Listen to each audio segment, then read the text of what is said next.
Welcome to Simple and Clean, a Kingdom Hearts podcast. I'm Mischa Stanton. I'm Mayanna Berrin.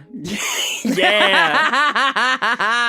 A little scrambled? Yeah. You? Yeah, a little bit. I don't have as good a reason as you, though. I don't know if that's true. Everybody, Mayanna put out a video game. It's out. It's real. It's real life. We shipped a game. That's crazy. Now I feel like maybe people will take us seriously as experts on this show. So I hope they don't. I feel like I'm asking for trouble. Yeah? Yeah, probably. Pride cometh before the fall, eh? Yeah, I know. They're like, she thought she knew everything. And she didn't know anything. Oh, you understand nothing. There it is. Oh. That guy was so spooky when he said that. Billy Zane really ate. There was so much that we didn't know when he said that. So true, He was bestie. right. He really nailed it. Man, because I mean, he's like, I've got a fucking guy named Tara strapped to the inside of my shadow, and you don't know nothing about nothing. Yeah. Like, truly, if that man rolled up and he was like, you don't even know, I would be like, you're probably right. Does that guy count as a Heartless? Oh, yeah, he does. Uh-huh. And that's why we started off that way. Yeah! Today we're talking about what is a Heartless. What the fuck is it? I feel like we talk around it so often. Yeah, they're like the base layer of the game. What is Yeah. Kingdom Hearts about? It's about a boy who hits things with a big key, and what's he hitting? Heartless. Hell yeah. And that's like it. That's the game. That's game, and right everything there, on top baby. of it is just gravy. That is a lot of fucking gravy, man. Like possibly too much gravy. It's also like Thanksgiving season when we're recording this, so I think gravy's on the mind. Yeah, possibly. Imagine if just like 8 people came to your Thanksgiving and everybody brought gravy. That's Kingdom Hearts. Oh, I feel like my arteries just responded to that image. That's how I feel about Kingdom Hearts. Oh, man, and my arteries are a part of my heart. They so lead look right to the heart. Look at us. And the cholesterol, that's darkness filling it. That's the darkness! And are the nobodies the oxygen? We don't need it. The science. We're not scientists. We're experts, but we're not scientists. And even the people who are scientists about Heartless, like, don't really fully understand. It's the science of vibes. Yeah, it is. Oh my God, imagine if you had a kid who came home and was like, Mom, Dad, I want to study Heartless in university. And they're like, oh my God, why? This is my scenario. Ready? Mm-hmm. Mom, Dad, I finally decided what I'm going to study in college. That's great. What is it? I'm going to study biology. Wow, that's awesome. That's fantastic. Vibes-based biology of little magical creatures that are made out of vibes. Steven, this is your fault. You know what? Let's just talk about this later. That's great, honey. Yeah. And that's why Ansem's that way. That is, because his parents were fighting. He wouldn't know. He can't remember his parents. Oh, no. That's part of it today. Hey. So today we're going to talk about what is a Heartless. Yeah, man, what a segue. Let's go. Thank you so much. The Heartless are, first and foremost, beyond any story implications, they're the primary enemy monsters of the series. Hell yeah. Kingdom Hearts 1, they're the things you fight. Yeah. Chain of Memories, they're memories of the things you fight. In 358 over 2 days, they're the things you fight. Hell yeah. In 2. Yeah. And other things. But yeah, you fight other things. Yeah, but they're there as well. In Coded. Yeah. They're data versions, but they be Heartless in that computer. Hell yeah. In Kingdom Hearts Key. Yeah. You're sort of fighting things that are kind of like Heartless. Hell yeah, and in Birth by Sleep, you're fighting... No, completely different things, actually. Yeah, I know. That was... You're fighting the unversed. Yeah. Ooh. And in Kingdom Hearts 3, you're definitely fighting all of the Heartless that are left. They empty the toy box into your battle arena, and they say, this is it. Go there. quick. And some of them are literally toys, because Toy Story World's in Kingdom Hearts 3. That's right.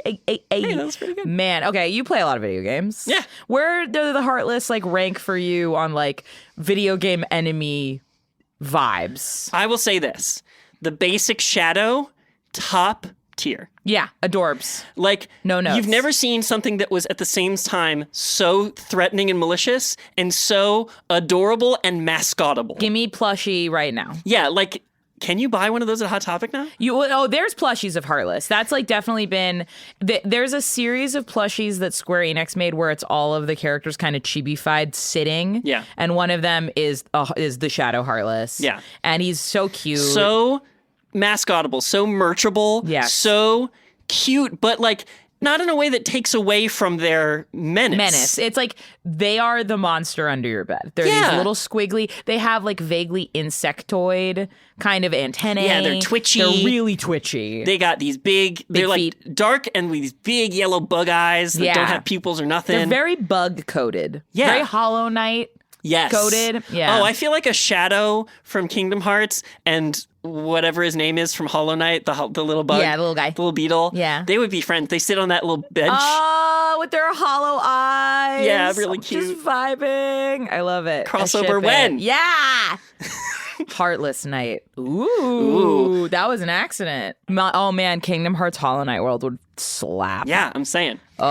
Anyway. So, what is a Heartless in the story? Yeah, what is it? They are little creatures. They're the manifestations of the darkness that has taken hold in people's hearts and bubbled over until a creature formed around it. Mm-hmm. They're made of hearts that fell to darkness or that has been corrupted by darkness. Yeah, the irony always being that like Heartless have a heart, they just stole it from somewhere else. Yeah. Yeah. Yeah, it's interesting. It's like a mech. It's like the heart and then something forms around it like a mech would. Yeah, and some might call that your body. Right. I wouldn't call it that.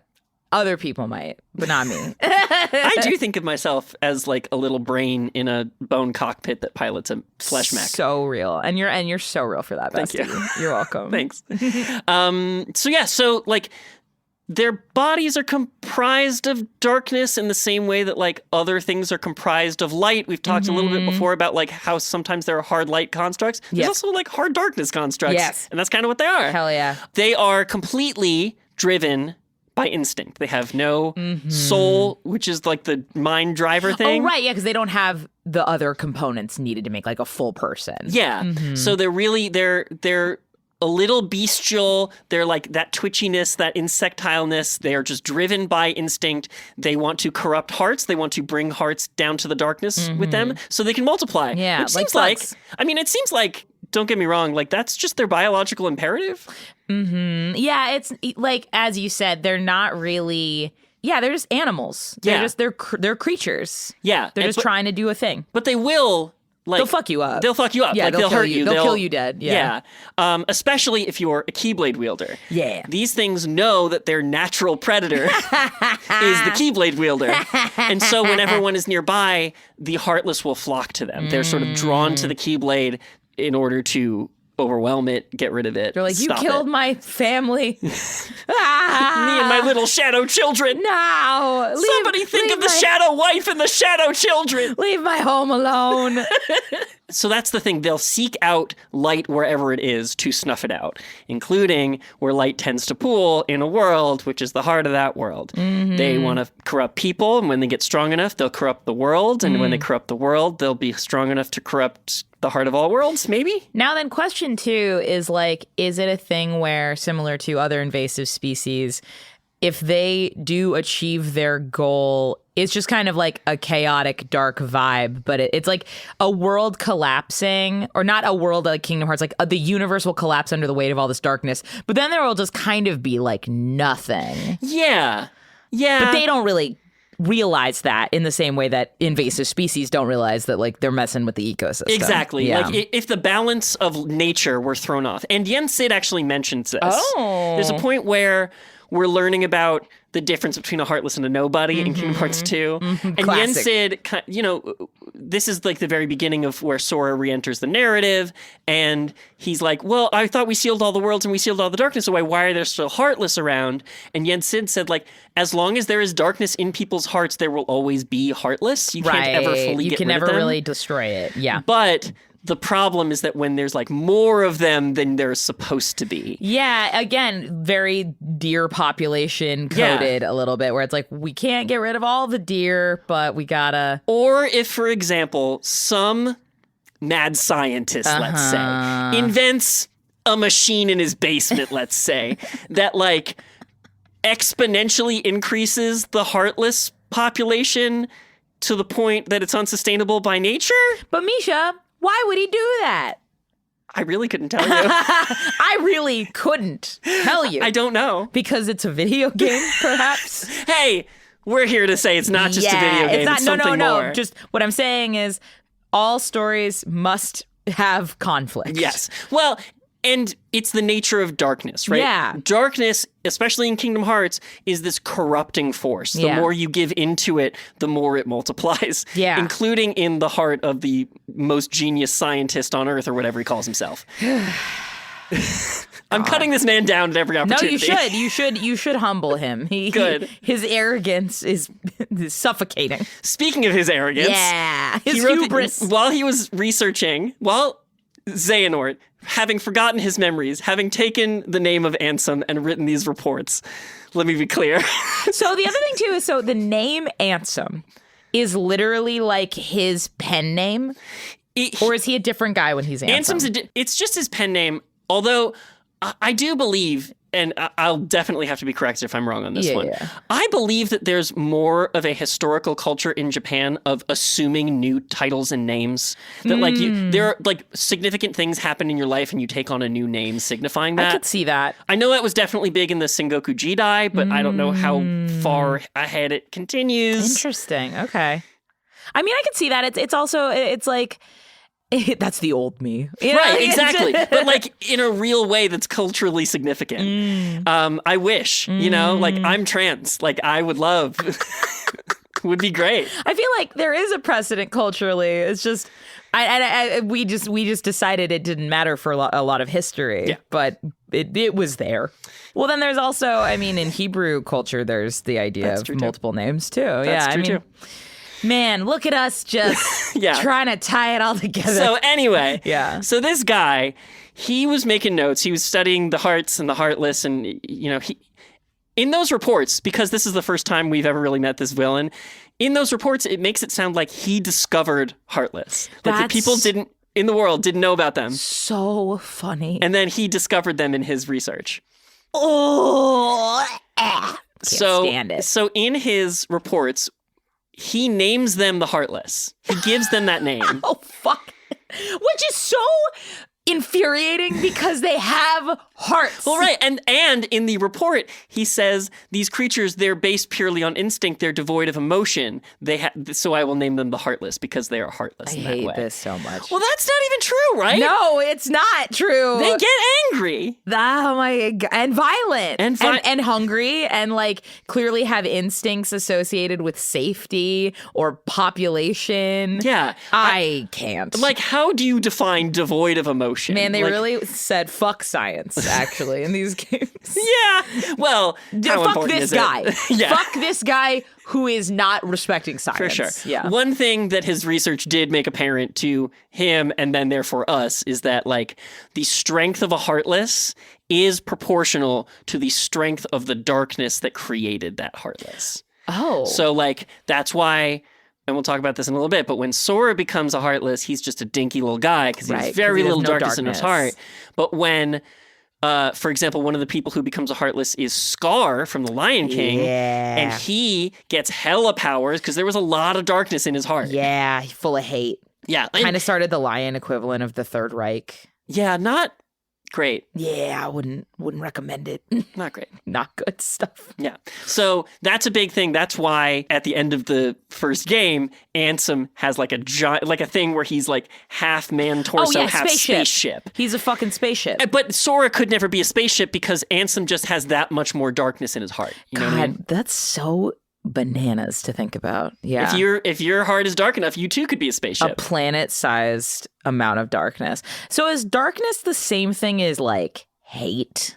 Or is it kind of more, it's more nebulous than that, right? They're definitely related. It's, what is it that Yoda says in Star Wars? He's fear leads to anger leads to hate leads to the dark side. Oh, hate leads to suffering, suffering leads to the dark side. Yeah. So it's kind of, it's very analogous to that. Yeah, I could see that. Yeah, it's the if you give a mouse a cookie school of thought. Yeah, if you give a man access to darkness, he's going to want more darkness. Ugh, he goes, gross. That darkness, That was pretty good. I got to do cool stuff with it. Ugh, yucky. There's two kinds of Heartless, Hell yeah. generally speaking. On brand and brand. Well, you could say the original and the imitators. Original recipe and spicy. Yeah. Fakes. Posers. That's what I'd call them. Bootlegs. Yeah, bootleg. Honestly, bootlegs is very accurate. The first section that we have, and now I didn't name them this. I don't necessarily love the terminology we're using. Oh. They are called pure blood Heartless. Not great. Not great. Okay, great. Well, at least they'll win awards in the Heartless show because the other ones can't compete. That's purebred. Oh, okay. Now I'm just imagining a Heartless. A Heartless dog show? No, I was imagining a Heartless just made of pure bread. I was like already one beyond. What world would that be? Brave Little Toaster world? Yeah. Yeah. Wait. Yeah. Yes. That'd be great. Yeah. Could be in Ratatouille world. Could be in whatever. Yeah, which is just Paris. Yeah. But I was just thinking about a Heartless dog show, and it made me really excited. That's very cute. That's very adorable. Oh my God, like a little Pomeranian with the twitchy little antenna. Yeah, and they like measure how long its body is, and then they make it run a little course. It's so cute. So it's a little flooping everywhere. Please somebody draw the AU of the Kingdom Hearts Keyblade wielders in a Heartless dog show. Yeah. That's my request to the universe. I'm into it. Hell yeah. So there's pure blood Heartless. These are like the natural Heartless of the natural world. They are born from the darkness in people's hearts. They're the native creatures of the realm of darkness. Which is the thing we see at the end of Kingdom Hearts 1 where Mickey's opening the door? Or Yep. Yeah, cool. The dark beach is there. Aqua gets trapped there for a very long time. So sad. And anytime anybody, like, that's where they live. They are, that's their home. That's where they grow. When they're coming to the realm of light, some are generated there, but like it seems like a lot of them are kind of escaping from the realm of darkness through like little dark corridors, little teleport corridors. They're like building little tunnel again, kind of like an ant farm or something. Yes, very much so. Yeah, that's so interesting that they're like very insect coded. Yeah. Huh. I mean, like bugs and little creatures in that category. Yeah, they sneak on through the little crevices and nestle their way in there. They're uncanny. Bugs wig me out. I The know. little twitchy legs, they wig me out. I know, me too. Yeah. Yeah. In the realm of darkness, in this place, the most very basic form we've been talking about it is called a shadow. It's those little guys. They're so cute. They're adorable. I love them so much. They're so good. There's a couple variations on those. There's also neo shadows. Oh, yeah. Which is like, what if you took a normal shadow and made it hot? And you was like, hey, shadow, you're looking great. Have you heard of P90X? Have you heard of P90X? Have you heard of getting absolutely jacked? Yoked. Have you heard of leg day? Have you heard of arm workout? Yeah, Have you heard of pull-up machine? And what's funny is like, so their bodies fill out and they're like, their forms are more muscular and a little bit veinier. Their antennae are like elongated and slick back in a slick, cool way. Faces, exactly the same. Exactly the same. It is funny too in the discussion of like if Kingdom Hearts is a story about moving from the awkward stages of innocent youth into like complicated angsty teenhood. Yeah, the Shadow and then the Neo Shadow are very interesting reflection of that. Yeah, I would say that like if the shadows are Bulbasaur, then the Neo Shadows are definitely Ivysaur, which I consider the angsty teen Pokemon. Absolutely, of course. The totally angsty teen stage. Angsty teens. Oh, it's always awkward in that middle one. Yeah. Another thing that shadows do, apparently, which we learn only in about Kingdom Hearts 3 or so, is that if there's enough of them and the darkness becomes overwhelming, they can like whip themselves into a tornado. Yeah, they certainly can. And it becomes this thing. It has its own name. It's kind of its own Heartless whose body is made up of a swarm of them. Now, how many Heartless does it take to make a Heartless tornado? There isn't a true number for this, but in your mind, what do you feel is a fair amount of Heartless to make a Heartless tornado? I'm going to say 350 at the minimum. 350 minimum. I could see that. I feel like it's somewhere in the thousands range. Yeah. It's a big ass tornado. I mean, especially the one at the very end of Kingdom Hearts 3 is enormous. Yeah. It's like tower. It's like the size of a small building at the very least. Yes, I mean, size of a large building. Yeah, absolutely. Fills out that entire cavern. Yeah. So yeah, they're terrifying. They're called the Demon Tower. Yeah. Jesus. Yeah. I try to imagine what the first person who ever saw that happen was. Ooh, You know, yeah. What like- would cause that? Because forget Ansom's research. He didn't discover them. They're No. obviously part of the natural world and have been for at least hundreds of years. So funny. Forget that guy. They're natural, right? Somebody must have seen them, but they're dangerous, but like a snake is dangerous and a snake is natural. Yeah. But imagine if you saw a tornado. army of Like the snakes. first person who ever saw a tornado of snakes would flip out. Now, argument to be made there, is the Demon Tower the first time that Heartless appears? Would there have been a threat as big? Maybe like the thing that plunged to the original world into darkness. I don't think there's been a threat as looming as the threat in Kingdom Hearts 3 is that would warrant the Heartless needing to mobilize in such a way. That's true. There's a chance that those things did not exist until the events of Kingdom Hearts 3 bring them into existence. You know what else it reminds me of? When a bunch of ants get together and make a little puck so they can float on rivers. And make a little ant tornado. Make a little ant tornado, or a little ant platform. Listeners, tell us what other creatures you'd like us to describe in tornado form. Let us know in the comments. Yeah, snake tornado, ant puck. Okay, so Demon Tower. Okay, I mean, yeah. I feel like if it were to have ever occurred prior to Kingdom Hearts 3, it would have been in like the original world. We're talking like Age of Fairy Tales time. The Age of, yes, that's a good thought. I have some stuff about the Age of Fairy Tales today. It's not clear whether or not they had Heartless back then. Oh, okay. That might have been before them or when they started. Okay. But we're going to come back to it in a little bit. There's other pureblood Heartless that are more than just shadows. Did you know that? I didn't. I thought it was just those three. Me too. Yeah. Until I looked it up today, and it turns out there's a couple others. The second most common type of a pureblood Heartless is called a possessor. Oh, okay. This you have seen. They look like, talking about Pokemon, they look like the Pokemon Ghastly, where there's just like a ball with a face that kind of floats in a cloud. I've seen these, yes. And these kinds can inhabit objects like statues and doors and bring those to life as Heartless. Fun. And when you like, for example, there's a lot of these in Beast Castle. Yes. Like all of the gargoyles and statuaries like pop out of the sides of the hallways and try to attack you. Those are all filled with possessors, Makes which sense. are a pureblood Heartless. Nice. So all of those are technically pureblood Heartless. They're not made by Ansem, I guess. That was another thing that Heartless could do before that. There's also this theme that's starting to emerge for me of like ghosts. Yeah. Like, ghosts and maybe like a little spooky demon, you know? Like, And there's also themes of like if you find yourself down a side alley and something weird's happening, like a Heartless might be there. So they're like also kind of yokai coded. yeah. Yeah, like they possess objects and make them weird, or they like cause little urban legends. Like that's all very yokai coded. Interesting. Okay. A lot of things from Japan are yokai. I mean, coded. yeah, there's like so much spiritual like stuff right over on the other side of the plane, you know? Yeah, like, it's very much like the flip side of this world is right around the corner. There's like rarely darkness can seep into the earth and the natural elements and create a Heartless, or the possessors, instead of choosing an object, choose something in the natural world. Sure. And they can create these things called flame cores or water cores or earth cores. cool. They're in Kingdom Hearts 3 a lot, especially flame cores. They're very annoying. They run around and they like try to run away and they burn you, and it's like the whole thing. You shoot a lot of water cores in a lot of like target practice games, and they have a beautiful animation when they pop into water, and that's very nice.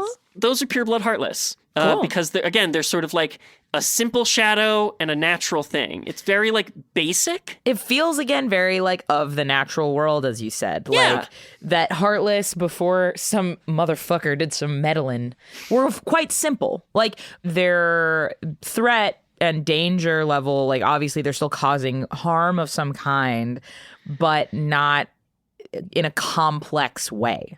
Yeah. Like they're utilizing the weapons at their disposal, which is very little. It's like their own bodies or things around them. Right. It's the most basic, like scratch, spit element, hop into stone, and now you're a stone and you have the sword that the stone was holding. Hell yeah. Kind of thing. Hell yeah. There's also one last big pureblood Heartless. And I say big pureblood Heartless because I'm talking about dark sides.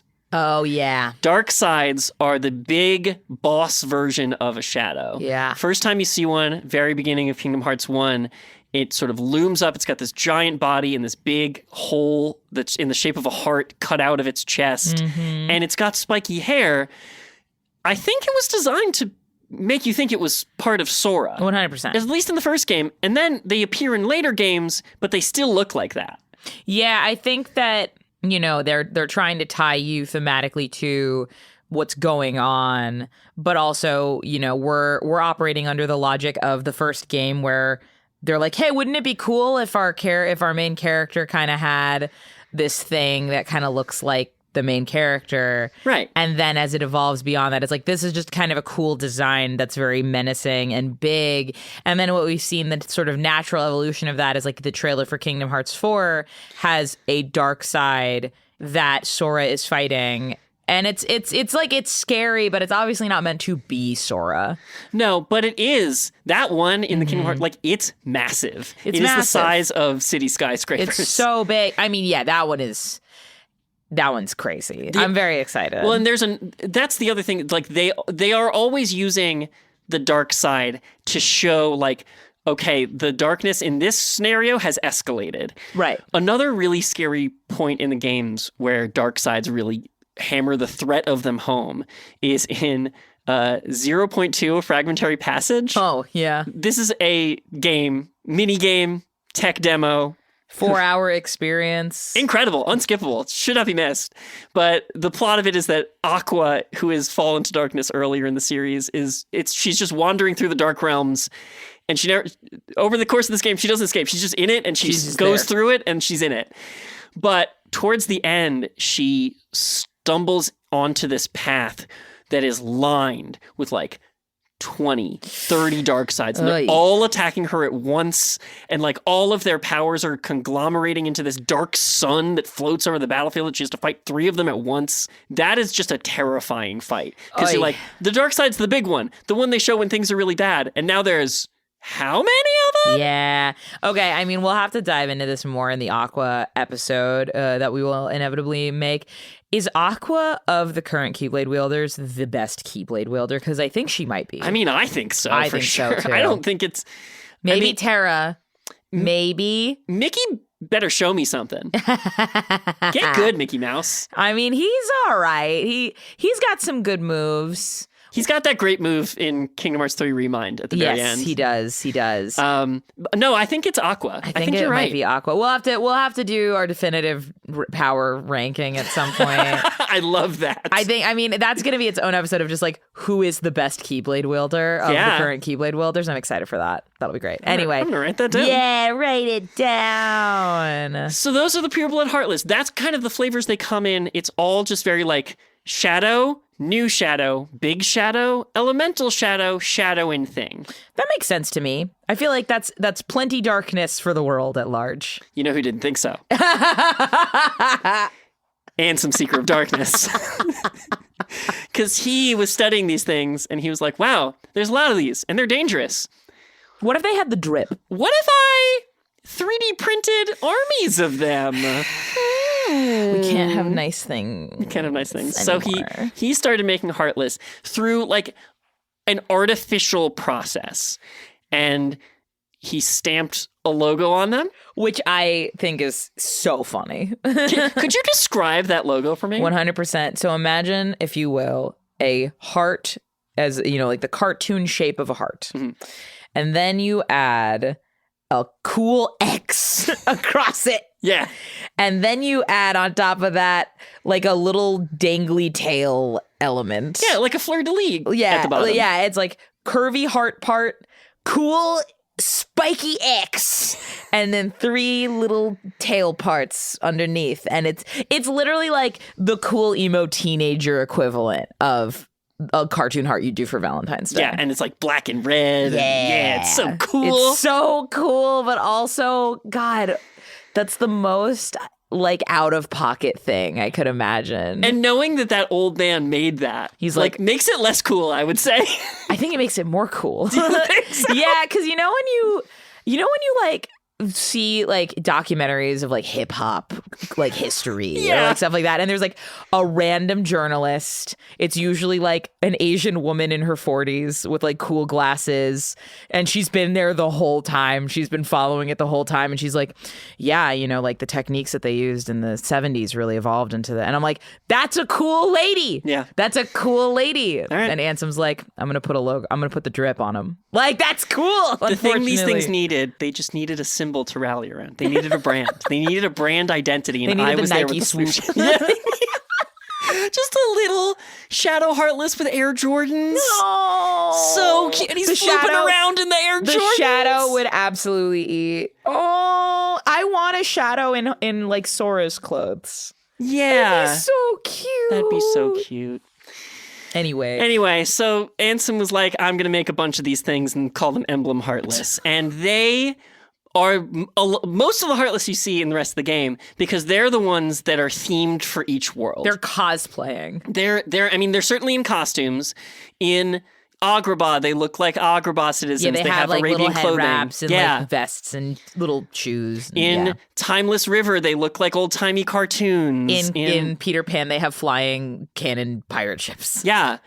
So these are the ones that take on the aspects of the world, mostly because they are drawing like the scraps of darkness from the world, and like the world imprint doesn't overtake the amount of darkness that makes them up. Yeah, it's like influencing their formulation. Yeah, because they don't have enough darkness to just have been made on their own. You know, like there's like a hole in their formula. Do you feel like the Shadows Heartless, like the OG Heartless, ever look at the Emblem Heartless and they're like, oh my God, it's so embarrassing. Yeah. Can't believe you're wearing that. Can you take that hat off, please? You look insane. Where did you even get an airplane? Is the airplane part of your body? How did that grow out of his legs? Oh my God. Our thing is so simple. Yeah. So Ansem fully takes credit for their creation, and then after he sends them on their way to do his evil bidding, they do sort of become self-perpetuating, where like once they get out into the world kind of takes them on and like generates them on their own. It's like when they added all those frogs to Australia. It's just like that. Yeah, and it's they're like, just they're like that. everywhere. Yeah.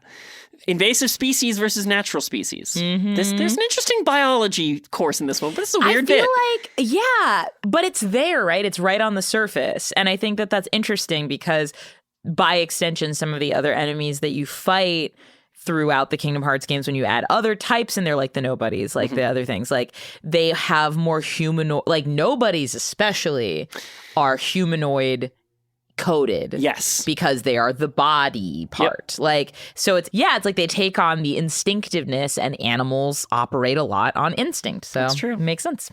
They're the different dog breeds of Heartless, I guess. Yeah. Including that one that does look like a dog. Yeah. That one's cute. And the monkey ones from Yeah. the jungle. We're having so much fun.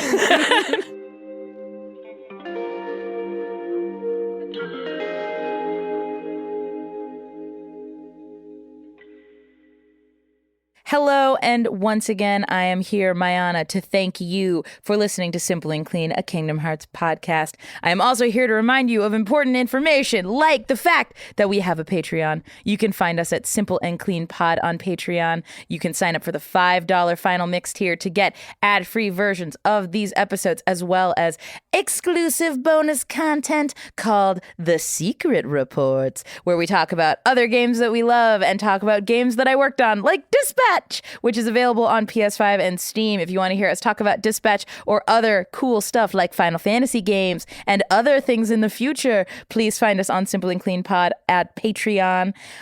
You are listening to this while Mischa and I are at PAX Unplugged. So if you're listening to this and you're still in Philadelphia at this point, come say hi to us. It'll be the last day. In addition to that, it is the holiday season, and we wanted to let you know that for the rest of November, our podcast, Simple and Clean, and all of our sister shows at Multitude are offering 30% off annual Patreon and multi-crew memberships. Being a part of Multitude has been so important to Mischa and I. It has allowed us to produce this show and to share it with you, the people. I wouldn't be at PAX Unplugged right now if it wasn't for Multitude, so we really appreciate any of your support. We're proud to bring you our show all year long. That means that we need your support all year long as well, and an annual membership is a great way to do that. Black Friday sucks, money's tight, consumerism's at an all-time high, and corporations are pressuring small businesses to juice their sales around the holidays, but we, like so many other businesses, need your support all year round. So if you're in a position to support us on Patreon, please send your money where it counts most and sign up for an annual membership. You can get 30% off 12 whole months of support now through the end of November. If you want to support us, head over to patreon.com/simpleandcleanpod to sign up now, whether you're annual, monthly, or a free member hoping to support financially one day. That's a wonderful place to keep up with our show. That's patreon.com/simpleandcleanpod. If you've ever played a Kingdom Hearts game, you know that some of those boss fights are really stressful. I'm talking like controller at the wall, heart rate a pumping, looking up the Prima guides stressful, which is why we're very hype, but like hype in a chill way, to be sponsored by Cornbread Hemp for this episode. Cornbread Hemp is a family-owned and crowd-funded CBD company based in Kentucky, which is where they grow all their products. Their line is flower-only full spectrum, which means there's no seeds or stems, and the majority of their products are vegan-friendly, including their CBD oils and gummies. If you're new to purchasing or you're just looking for something new to try, there's a really fun quiz on their website that can help you find the right products for your needs and your preferred way to take the edge off. Right now, if you use the code Simple and Clean at checkout, you get 25% off your order at cornbreadhemp.com. That's Simple and Clean at checkout for 25% off at cornbreadhemp.com. Happy vibing!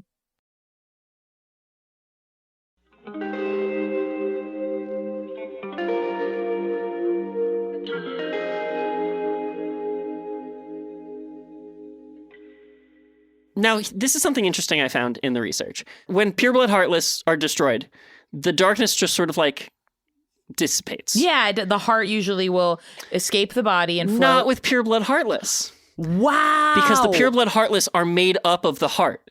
Oh! And when you destroy a Heartless, it goes back to where it came from.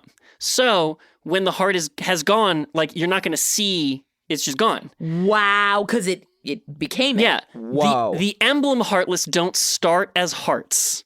And so as they go around collecting, that's why when you kill them, they release hearts that you see. Oh, wow. I didn't realize that. Yeah. Wow. Cool. I didn't know that either. That's But sick. then if you go back and look at gameplay footage, right. that does carry through. Right now. Yeah. Or like especially in the CG like, openers or the secret movies, like you fight the Shadow Heartless and they kind of like, evaporate into darkness, mist.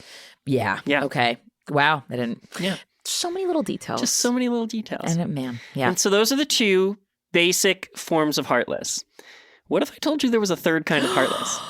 What is it? What is it? There's also the gummy Heartless. Are they different?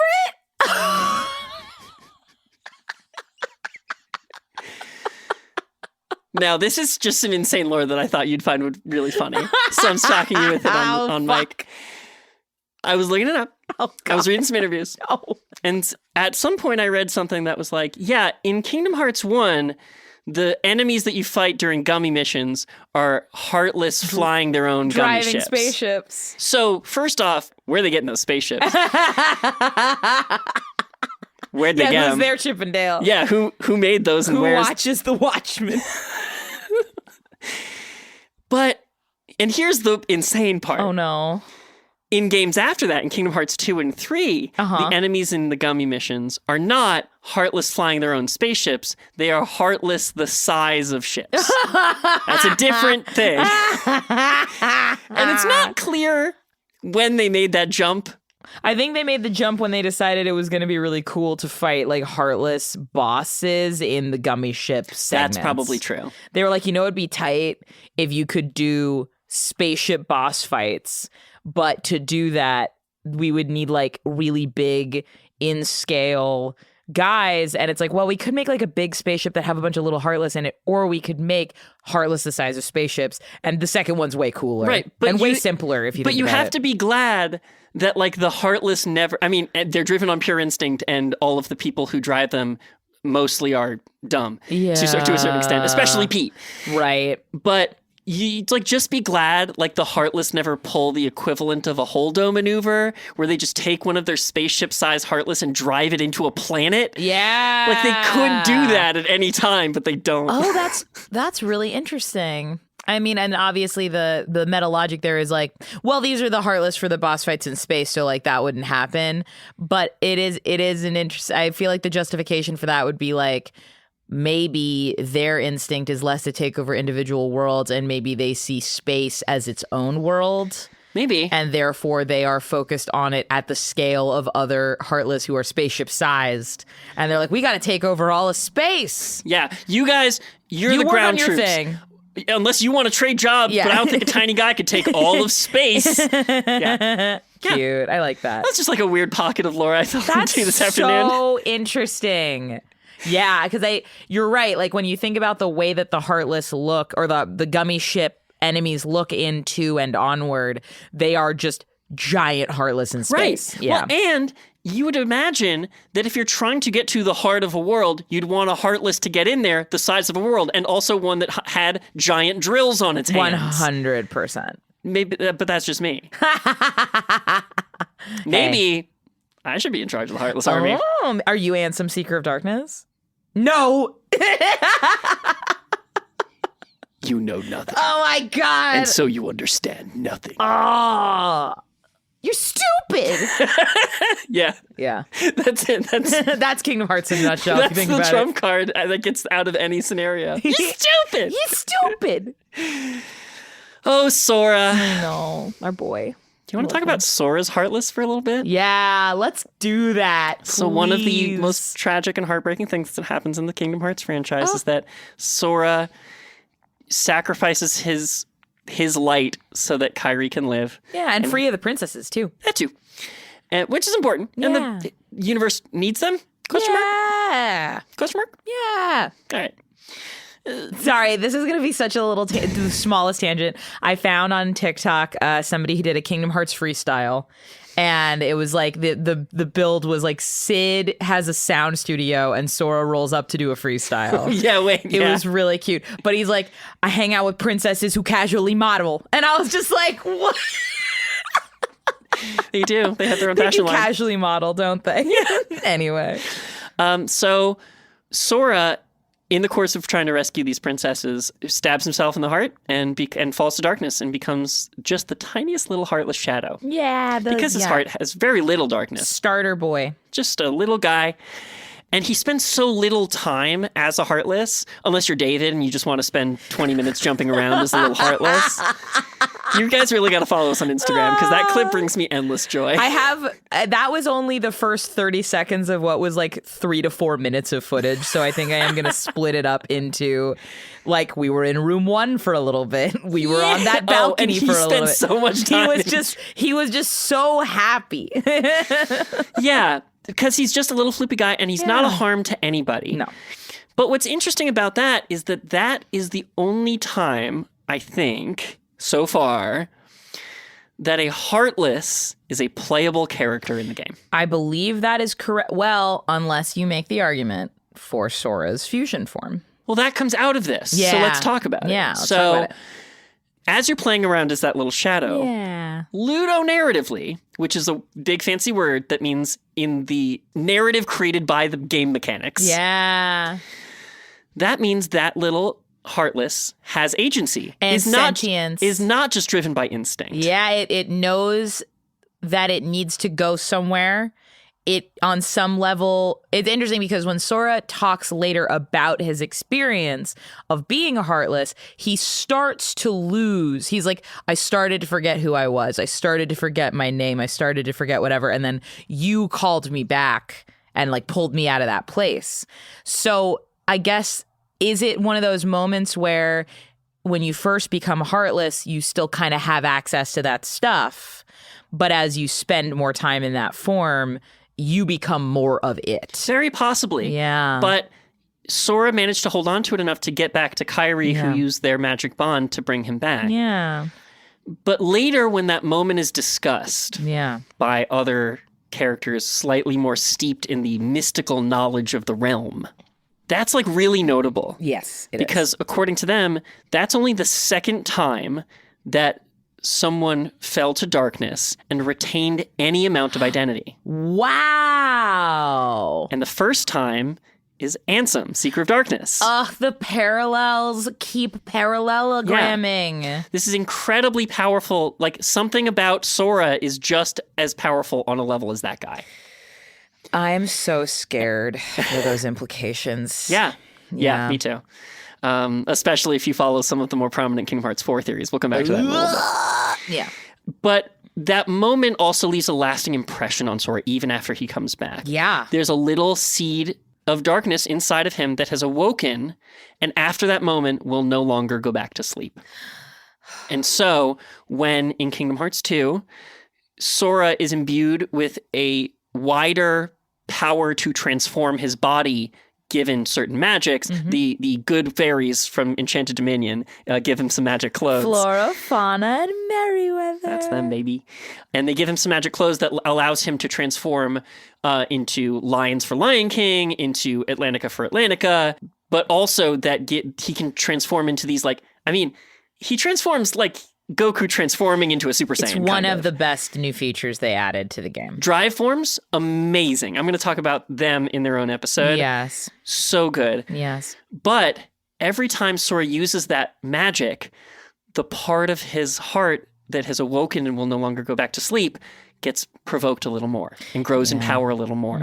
Until eventually, if you use that power too much, you fall into what's called anti-form. Yes, which is completely random, and you do not get to choose. You don't get to choose. It's just a thing that can happen sometimes. There is an underlying math to it that I'm going to talk about again when we talk about drive forms. Hell yeah. But it's like when the darkness grows too much, it will escape and take over Sora's body for a little bit of time. And it is so sick. It's so dope. So dope. He moves so fast. He like scampers on all fours. He's like acting completely very on animalistic. Instinct. Yeah. There's also have you seen the dangle animation?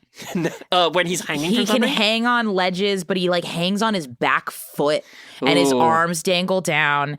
And I think it either got cut from the game or like, I've seen some people on Twitter like, did you guys know about the dangle animation? Yeah, like, so he like hangs off of ledges on one foot upside down with his head tilted like to one side. Yeah. It's very like ragdoll-y. It's super cool. That's really cool. It's sick as hell. Yeah, there's a lot of changes to Sora's model. I think they make him a little skinnier when that happens. Yeah, he's definitely very like, I don't know if they actually change his base model, but I think black is very slimming. So That's I think true. like there's just less to look at. Yeah, and there's like a lot of like vertical wispy shadows sort of going across from him. His hands and maybe his feet. You know what else it is? He loses the Keyblade when he's in that form. Yeah, he's all claws. He's all claws, and so he's not like hunched in that pose. Yeah. So he's always standing his full height in a way that he doesn't always in combat. It's interesting too because he kind of has like the posturing and posing a little bit of like Tarzan. A little bit. Yeah, in a way that they finally got that in, even though they couldn't use Tarzan in later games. I can't wait to talk about the very insane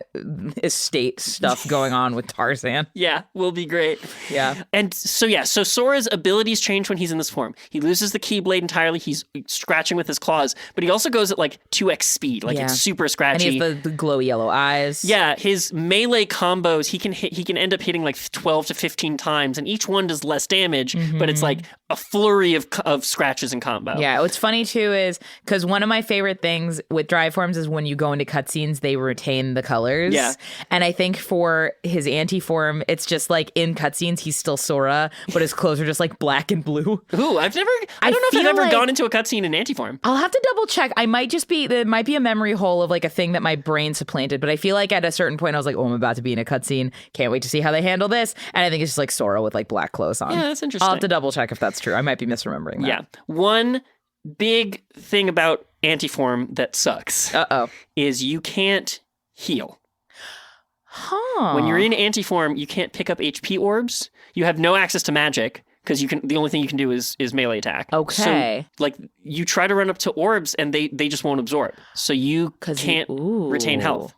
So it's all forward and no reserve. That is so scary because, the implication there of, like, you're at the edge. Yeah. Like, you're really losing it. Which is funny, too, because there's these green Heartless whose whole thing is that they do cure magic. Yeah. So Heartless have the capacity to heal, just anti-form Sora doesn't, which is kind of funny. Yep. There's a similar concept that comes up in Kingdom Hearts 3. It's called Rage Form. Mm-hmm. Transformations in Kingdom Hearts 3 are, like, so various that, like, it's kind of hard to keep track of them all. Yeah.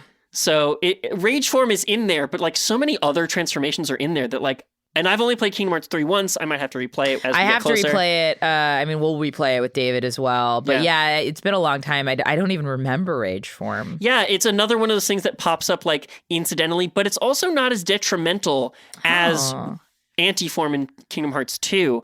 Because, like, a lot of times when you want to drive form in Kingdom Hearts 2, like, you're preparing for the combat, and you're like, okay, and here's my move. And instead you get this thing that's, like, not necessarily that much worse, but, like, a little bit worse, and definitely not the strategy you wanted to use going into the combat. Yeah. And so it really makes you pivot on a dime. Whereas Rage Form, I remember it being slightly more useful in Kingdom Hearts 3, such that, again, it just kind of blends into the rest of the transformations you're doing. It doesn't stand out to me as much as, like, oh, here we go, Master. No, I'm gonna die. Yeah. I better attack so hard that I never get hit because I can't heal until it runs out. Wow, that is so interesting. And the longer or the more evolved you get with drive forms, the longer they last, right? Yes. So the drive gauge goes up, and, like, Anti-Form uses all of it. And when you come out of it, you're out of drive, and you have to build back up from zero. So you can't use your other forms until you've built it back up again. Oh, man. When you try to absorb drive orbs, usually when you're in a normal drive form and you absorb an orb, it adds it to your meter and you last a little longer. When you pick them up in Anti-Form, because you want to get out of it, it does subtract the gauge. So, like, it makes it go down faster. Wow, that's so the game is understanding, and it's designed in such a way of, like, you do not want this smoke. You don't want to be doing Getting this, it has its tools, but ultimately not worth the sacrifice. Oh my God. Wow, that's so smart. Yeah. I love that. It's a dire thing. It's really momentous. It makes your heart drop of, like, oh no, have I done something wrong? Have I allowed Sora to fall into darkness again? No. And the answer is no, but, like, it gives you that heart sink moment. Yeah, and it's also just, it's this thing that's a part of him now.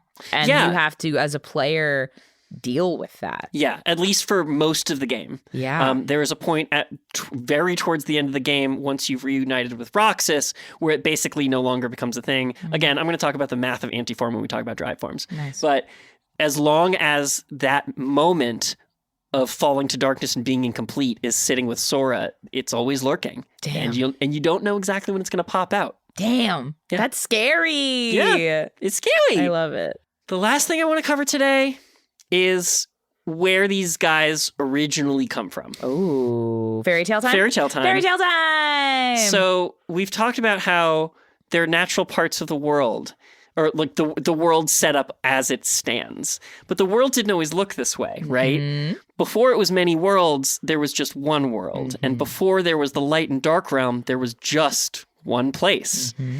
In that game, in the game set in the Age of Fairy Tales, which is Kingdom Hearts Key and Kingdom Hearts Union Cross, they don't have Heartless, really. What they have are nightmares. Oh, okay. There's a spirit that sort of gets paired with people. It's called Chirithy. Yes. Who's an adorable cat with, like, little wings and a cape. Yeah, he almost looks like an Animal Crossing character. Yeah, 100%. He's got, like, a big star on his chest, on his belly. It's super cute. Yeah, it's very cute. Also Moogle coated a little bit. Yeah. Mm-hmm. In the Age of Fairy Tales, Chirithys are multitude. Mm-hmm.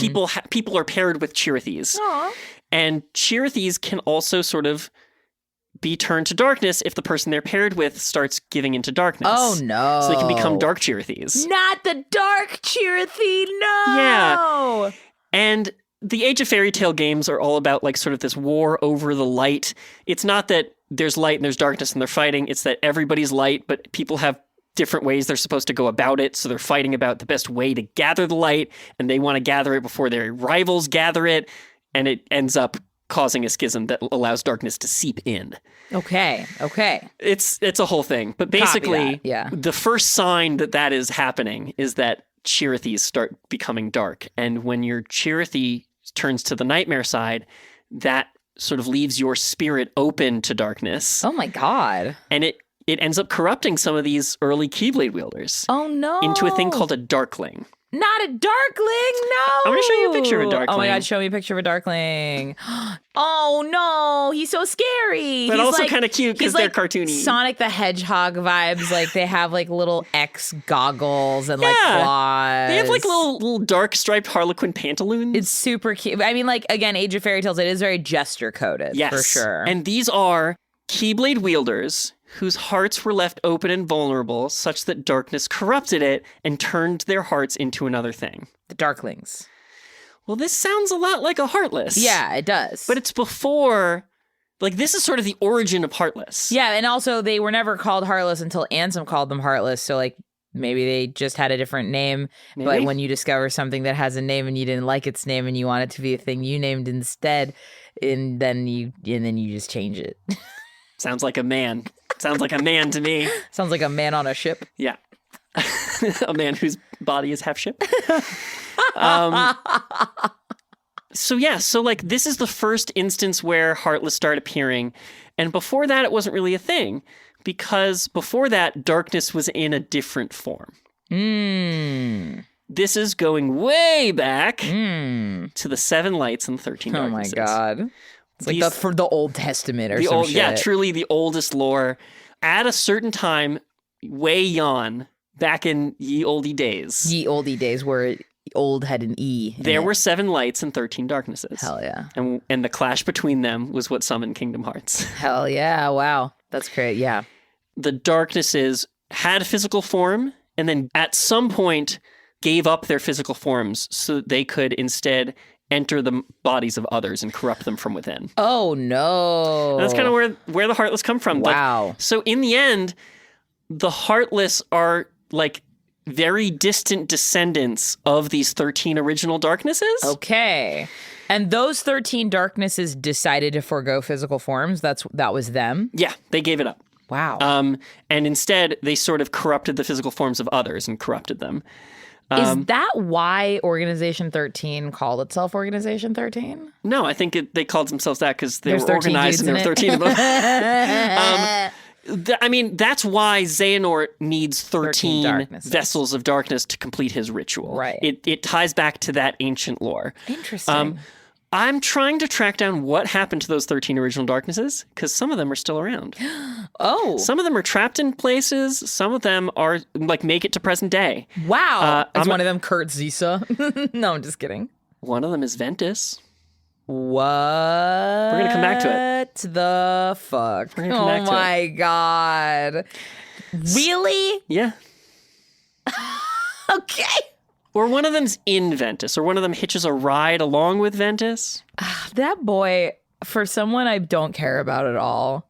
They sure really want you to care about him. They want you to care about him so badly. They made another character look exactly like him in the hopes that you would care about him. I know.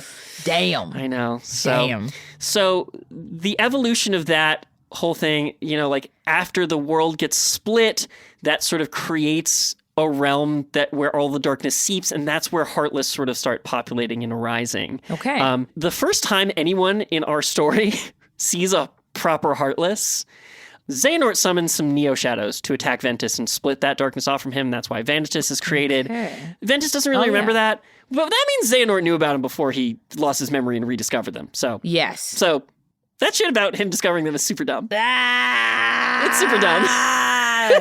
Ah! But so the first time anybody really sees one and remembers it is when Aqua falls. Wow. Right? So they're in Birth by Sleep, the prequel game. They're fighting a different thing. They're fighting the unversed. They're fighting the unversed, which are creatures that are not well versed in the knowledge of their own existence. I mean, are any of us versed in the knowledge of our own existence? He's just like me for real, you know? No thoughts, head empty, only unversed. Me driving around throughout my day, not understanding the nature of my own existence. So they're not fighting Heartless in that game, so they don't see Heartless. Okay, yeah. Which means the first time any of us sees a Heartless chronologically is when she's trapped in the darkness with them for 10 years and they try to overwhelm her for 10 solid years. What a horror. I mean, we're going to have so much to talk about when it comes to Aqua, but like, oh my God. Yeah. Ugh. Yeah, it's one of the most heart-wrenching, horrific fates of any character. And thank goodness they finally save her in Kingdom Hearts 3. Yeah, thank God. Like, Jesus. I just want all the Aqua content. Yeah, in that game, in those scenes, Mickey's like, yeah, we left her in the darkness for 10 years, and I have a promise to keep. Yeah, you do! Yeah, no shit. 10 years it took you? Oh my God. I mean, hey, he was busy. There was a lot of... 10 years. I understand. They literally had a lot of stuff to do. Yes. Here's the thing. I'm not defending it. Okay. I'm not defending it because I want them to rescue Aqua immediately. But I also understand that there's a lot happening. Yeah. It's bad. It sucks. Bad. It's bad. And all of that horror, all of those like dark things coming to attack you, like in some games, those aren't even the main problem. I know. Like in some games, the Heartless are just a means to an end. I know. Imagine him being so evil that you're like the natural force of darkness in the universe. I bet I could use that. I bet I could figure it out. I bet I could. Yeah, the hubris. I mean, that we've talked about this before too. It's like the hubris that you could look at an essence that unknowable. Yeah. And go, I think I got it. Like crazy. We must humble ourselves. I know. We must humble ourselves. I know. So those are Heartless. Incredible. They're in a game so filled with symbols. Mm-hmm. They are iconic. Yeah, you know, absolutely. In a way that like that little shadow face is instantly recognizable. Absolutely. It fulfills every single story role it needs to. And like, I want a plush of one, even though it's the bad guy. I just realized something. What? The Shadow Heartless. Yeah. Looks exactly like Mickey Mouse. It's got the same proportions. The little antennae are where the ears should be. It's got the big stompy shoe. It's about the same size. I guess. It's like the Kingdom Heart. It's the Shadow version of like Mickey Mouse. It's like that same kind of brandable. The claws are like the gloves. I don't know. I don't know. Put them side by side. I don't know. I mean, they're definitely similar heights. Fair enough. Fair enough. I won't die on this hill with you. That's okay. I'm just like, because Mickey's really got that three-circle thing going. Energy, 100%. And Heartless definitely have one circle with little twigs. Big circle with little But I don't twigs. see the three circles in the Heartless. That's I don't see the three circles, but I see these other kind of like iconography. They have similar body types. Yeah. In a way that like, I don't balk at the idea of Mickey Mouse and Heartless existing in the same universe. What do you think of the Heartless as a person who again consumes a lot of media and plays a lot of video games? Like, yeah, I mean, they really nailed the archetype, like the Jungian archetype of a video game enemy. Does that make sense? like what does a video game enemy type need to be? It needs to be recognizable, morally opposed to the main character. Threatening, but not so threatening that you don't think you could ever defeat them. Right.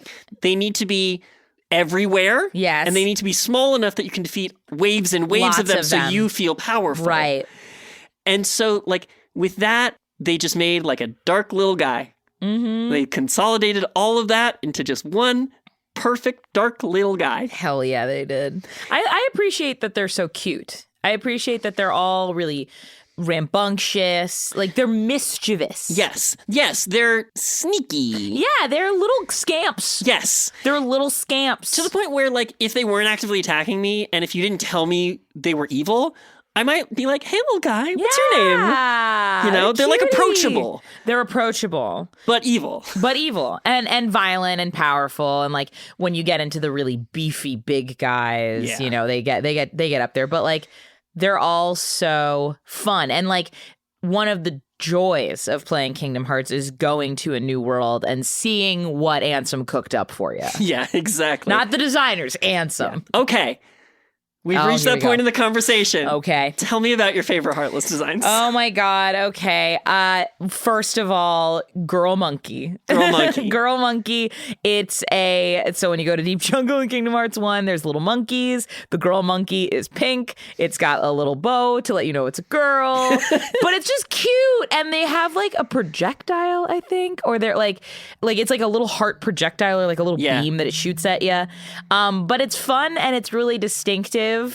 And so cutesy. That's my first one. What about you? Okay. I have you give me your list and then I'll give you my list. Okay. The weird light bulb angel one from the end of the world in Kingdom Hearts 1. Oh. I love weird angel time. I'm also a sucker for like a combination of like a yellow tone, a green tone, and a blue tone together. And they're so weird. We haven't covered this in the podcast. Are you a Neon Genesis Evangelion girlie? I do like Neon Genesis Evangelion. Okay, I do care for it. And then I think like the chandelier boss in Kingdom Hearts 2. Oh, from is Beast pretty Castle? wild from Beast Castle. Where it swings down and there's like a possessor that's taken over the beast kind of and then also goes into the chandelier. Yeah. I will say this, as the games went on, similar to like Pokemon designs, I think they really hit their stride aesthetically, and then I think they kind of dip over into like, oh my God, there's a lot happening here. Yeah, especially when they get to like the Unversed and the Dream Eaters. Like they get a little cartoony. And the ones in Dream Drop Distance where there's also like these monster looking ones that are cute and kind of Pokemon vibes. Yes. Dream Drop Distance especially has big Pokemon vibes because they pair you up with Dream Eaters. Or Dream Eaters, right. They're called Dream Eaters. Yes. We're going to talk about those. We'll talk about those on the Dream Eater episode. You're right. Like Heartless, no, but when they stack too many things, it's too many hats on hats. Should have just stuck with Heartless, I guess. I love them. All right. Go for it. Here's my list. Please. So I want to start off big shout outs to the Luna Bandit, which is a little Heartless from Kingdom Hearts 2 and Agrabah. Oh, yeah. Good times. Really basic guy. I just love their costume and their swords are very iconic. Weapon. They have like Heartless versions of scimitars and they're very dancey and graceful. I just love those little guys. The concept art especially of them is very badass. Yeah, they're my most basic pick, I might say. I love them. I love those little guys. Great time. I also, of the basic guys, there's one in Kingdom Hearts 3 in Frozen World. Looks like a little deer. Oh, you know what? Hang on. Deer Heartless. It's called the Winterhorn. Winterhorn. Wait, I want to look up the picture. Winterhorn. Oh, it's so pretty. Yeah. Oh my God, it's beautiful. Okay, yeah, it's like, it's got iridescent crystalline antlers, black Heartless classic, face, little snout, almost like a pig snout. So cute. Long neck, blue torso body, and then like accordion legs with the same iridescent crystalline hoof texture as the horns. So very cohesive, very cute. Yeah, obviously from the Frozen World. 100%. Like good color scheme. Yeah, and the Heartless in Frozen World, you expect them to be all ice and snow and white and whatever, but this one brings that into the basic Heartless design in a way that really meshes for me. I agree. It's cohesive. Yeah. I really like all of those ones that are trapezoids shapes and they like float in the air and they have little hats on. Yeah. And each one is named after a color and a kind of music. Blue Rhapsody. Yeah, Red Nocturne. Sonata. Oh, Nocturne, Red Nocturne. There's a ton of them. They're so good. I love those. Yeah, they're really, and they're kind of, music note, like, vibes, and they have little bird feet. Yeah, they have little chicken feet. And they float around, and there's big ones and small ones, and they're aligned to different elements, and they have different reaction commands that all do different things. They're also lightly aesthetically similar to like the original blue red mage in like Final Fantasy 1, which is really cute send up. So I think that's a really good design that they iterate on a bunch of times, and it hits most of the time. I would say it's so good. I love those guys. I also love the little optional challenge Heartless that they put in the final mixes. The mushrooms. Yeah, the mushrooms are great. And the flans in Kingdom Hearts 3. The flans! Oh my God, wait. I'm lumping these two together. Wait, I want to look at the flans. I'm looking at the... Oh! They literally look like little pudding. They're so cute. They look like little pudding, and they each have a little crown with a fruit. I know, and the mushrooms so are just little mushroom guys that have tiny stubby arms, and they start look off like they're wearing a challenges. big cloak. Yeah, well, and in Kingdom Hearts 2 Final Mix, they're wearing little organization hoodies. No way. They're Hold the on. organization mushrooms. Oh my God. That's so funny. And what's fun about them is they have these little challenges. So you're not supposed to just hit them. Oh my God, they look so badass. Yeah. You're not supposed to just hit them. They're supposed to cast certain spells or do certain things. Yeah. And you get materials necessary to craft the ultimate weapon. Yeah, so like there are all these little like the mushroom challenges and the flan challenges, but like I love them. They're just a little cute. I don't know if you've noticed this pattern. I love a Heartless. It's just a little guy. Same. I mean, I just love a little guy. it's a good time. Good time. But just so I don't leave out the big badass bosses, I think the one that hits for me the most, this is going to be an odd choice. The Grim Reaper from Pirates of the Caribbean World in Kingdom Hearts 2. Okay. This is a big floating guy. He's got like a big swinging.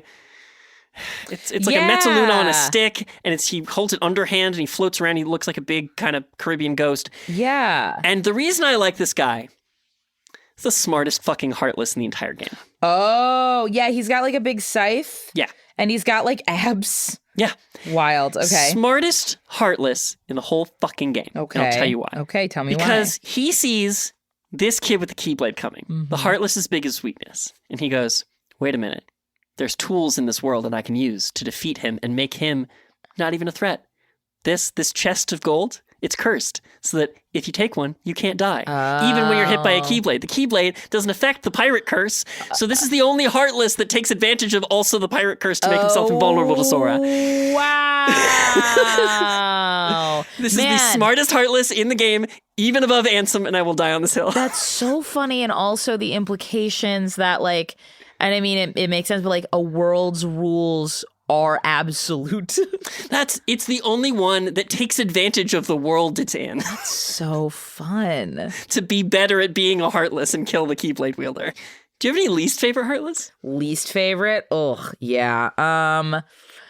I don't love the freaking sword demon imps from End of the World. They are really hard to kill. They're just very like, I guess they must have like a high defense stat or something. And then they have that thing where they'll toss their sword into the ground and then float around as little flames for a bit, and you can't touch them at all. Ones you have to chase are my least favorite. I hate that.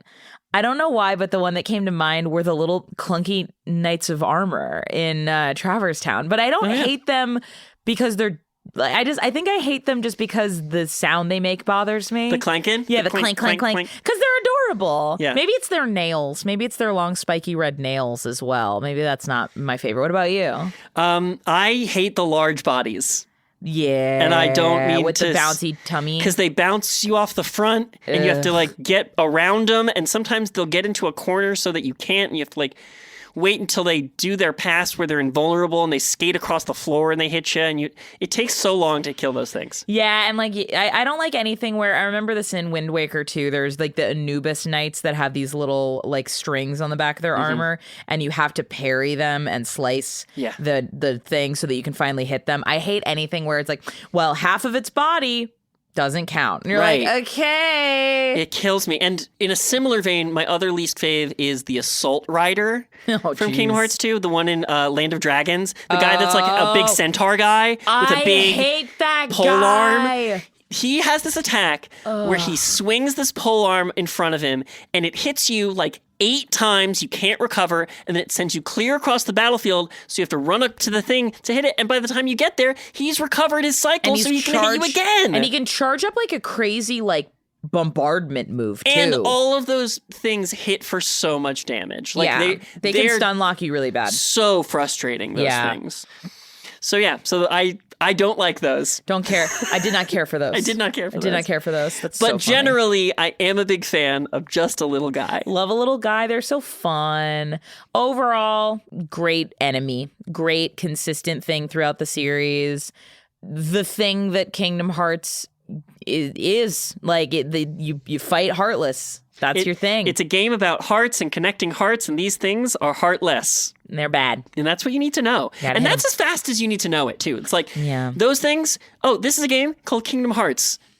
It's in the title. The Heartless, those things are bad. Get them. Get them. Go. That's it. Be free. And in that sense, they're exactly what they need to be. Perfect. No notes.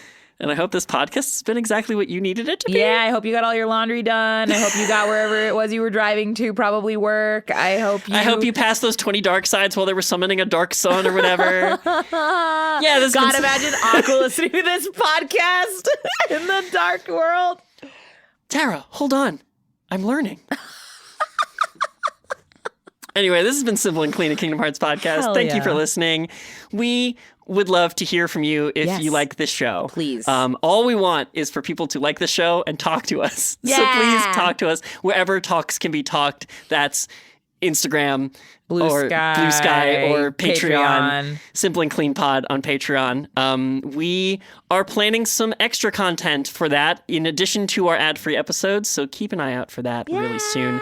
It's all just $5. Or just tell a friend or talk to us, send us an email, come hang out in the Multitude Discord and talk to us, write us a review. We read them. It's just us. It means a lot. And we just want to hear from you. We just want to know that people are into this as much as we are, because if it's just us, I'm gonna be a little sad. Oh, I'm so happy regardless. Yeah. I love that people are listening to the show, but I could just yap about this with you all day. You know what? Same. That's actually very true. So thanks again for listening. Thank you. And as always, may your heart be your guiding key.